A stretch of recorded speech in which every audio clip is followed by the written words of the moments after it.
এবার এই মাংস রাঁধবো।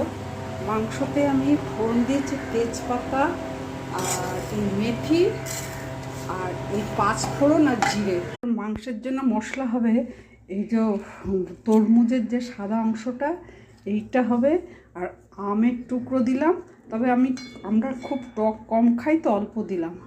আমি একটু আমের সিজন তো একটু টক টক আম দিয়ে করলে খুব খেতে ভালো হয়। আর এই আদা দিলাম, পেঁয়াজ, লঙ্কা, রসুন, পেঁয়াজ কুচি দিয়েছি আর কয়েকটা আস্ত রসুন দিয়েছি করা, দালচিনি, লবঙ্গ, এলাচ দিলাম। আর এই কয়েকটা গুঁড়ো মশলা দেবো রঙের জন্য, কাশ্মীরি লঙ্কার গুঁড়ো, শুকনো লঙ্কার গুঁড়ো আর হলুদ।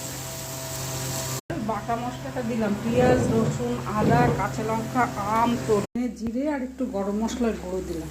মাংসটা দিয়ে দিলাম। এবার মাংসটা দিয়ে দেশি মুরগি আছে, অনেকগুলো সিটি দিতে হবে, তাই আলুটা আগে সেদ্ধ করে নিচ্ছি। নুন দেই, মাংসতে একটু মিষ্টিও দিয়েছিলাম আর একটু নামানোর আগে গরম ফ্রুটস কষা মাংস তৈরি হয়ে গেল।